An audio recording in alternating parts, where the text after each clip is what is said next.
Today's topic is regarding semen examination. यानी कि semen examination mostly rape victim के examination के टाइम में ही उनका सेमन जो कलेक्ट करते हैं, यानी कि क्लॉट्स या फिर बॉडी पार्ट्स में जो कलेक्ट करते हैं उसका एग्जामिनेशन में भी आता है, और फिर normal semen examination infertility cases में भी आ जाता है। तो फिर पहले हम कुछ जान लें इनका नॉर्मल पैरामीटर्स के बारे में। इनका पहले लीगल इश्यूज होता है रेप या फिर अटेम्प्टेड रेप केसेस में सेमन का एग्जामिनेशन और माइक्रोस्कोपिकल स्टडी बहुत इंपॉर्टेंट है। और फिर sexual murder of the female, यानी कि सेक्स के बाद फीमेल का मर्डर हो गया है तब भी ये प्रूव करना चाहिए कि इंटरकोर्स हुआ है, उसको प्रूव करने के लिए सेमन का एग्जामिनेशन बहुत इंपॉर्टेंट है। दूसरा है सोडोमी और फिर बीस्टिलिटी, वो दोनों सेक्सुअल ऑफेंसेस में आ जाता है, इसलिए दोनों को अच्छी तरह से जान लेना नेक्स्ट टॉपिक, यानी कि सेक्सुअल ऑफेंसेस सेक्सुअल पैराफीलियास में आ जाता है। यानी कि दोनों एक टाइप ऑफ सेक्सुअल पैराफीलिया या फिर सेक्सुअल मैनियाकिज्म या फिर सेक्सुअल मेंटल इन्फेक्शन की वजह से कुछ होता है, उसको बोलते हैं ये सोडोमी और फिर बीस्टिलिटी। दोनों में भी सेमन डेपोजिशन हो जाते हैं, तो फिर इसका भी सेमन एग्जामिनेशन इंपॉर्टेंट है।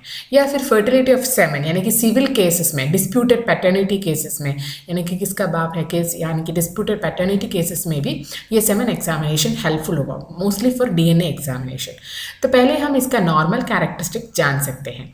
सेमन एक ग्रेइश येलो या फिर ग्रेइश वाइट कलर का होता है, या फिर वाइट कलर का, थिक होते हैं और फिर जेली लाइक होते हैं, स्टिकी होते हैं when it is freshly ejaculated, later it dries into a यानी कि ड्राई फॉर्मेट हो जाते हैं बाद में आफ्टर फ्यू सेकेंड्स।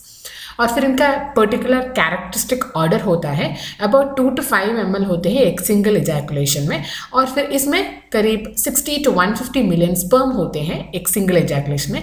वो वेरी होते हैं क्योंकि एसोस्पर्मिया या फिर एस्पर्मिया कंडीशन में स्पर्म का काउंट बहुत वेरिएटेड हो जाते हैं। इधर no sperm is called as aspermia and azoospermia decreased sperm count also. So फिर 90% नॉर्मल केसेस में बहुत मोटाइल होते हैं, यानी कि बहुत एक्टिव होते हैं at the time of ejaculation which leads to fertilization। उसमें मेन कंटेंट्स होता है lipid, fructose, proteins and other kinds of enzymes, especially pancreatic enzymes और for proteolytic enzymes are also present. वो बहुत ही अल्कलाइन होते हैं और फिर पीएच होते हैं 7.4। और फिर सेमिनल स्टेन्स पहले डिफ्रेंशिएट करना है, क्योंकि मैंने पहले बोला था कि semen when it is freshly ejaculated it is jelly like watery like thing, but थोड़े टाइम के बाद वो ड्राई हो जाते हैं। तो फिर ड्राई हो जाने के बाद उसको पस और स्टार्च या फिर लुकोरियल डिस्चार्ज या फिर एग एल्बुमिन से डिफ्रेंशिएट करना इंपॉर्टेंट है। और फिर इनके केमिकल एग्जामिनेशन में ये सारे टेस्ट करते हैं, फ्लोरेंस टेस्ट, बर्बरी टेस्ट या फिर acid phosphatase test, creatine phosphokinase test या फिर इम्यूनोलॉजिकल मेथड या फिर फिश मेथड बोलते हैं, यानी कि फ्लोरेसेंट इन सिटु हाइब्रिडाइजेशन बोलते हैं।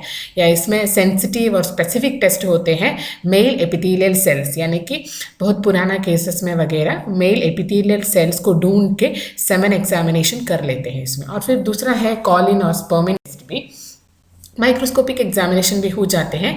इसमें सेंट्रल पोर्शन ऑफ स्टेन जो होते हैं उसमें बहुत सारा स्पर्म्स होते हैं, largest number of sperms are present.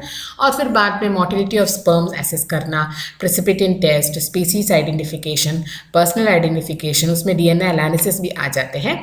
Enzyme typing में एंजाइम मार्कर्स की वजह से जान सकते हैं, यानी कि पर्टिकुलर सेमन का एक एंजाइम होता है, वो एंजाइम मार्कर की वजह से जान सकते हैं कि semen is already present in the solution.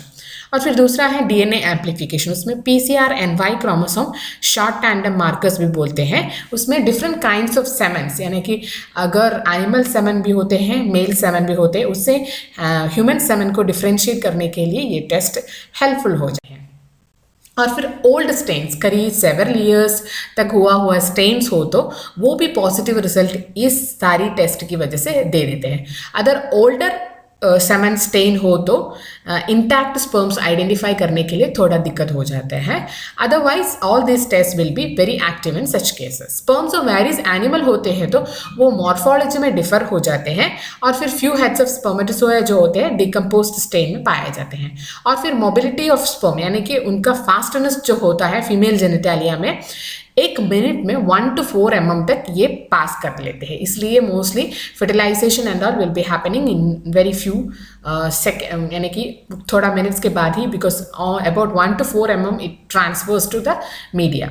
और फिर complete sperms up to 26 hours तक मोटाइल हो जाते हैं, तो फिर इसके बीच में कभी भी fertilization is possible. Occasionally 2 to 3 days तक ये स्टे होते हैं, mostly in the bedsheet sheets और and such kind of areas also, even 2 to 3 days it stays there.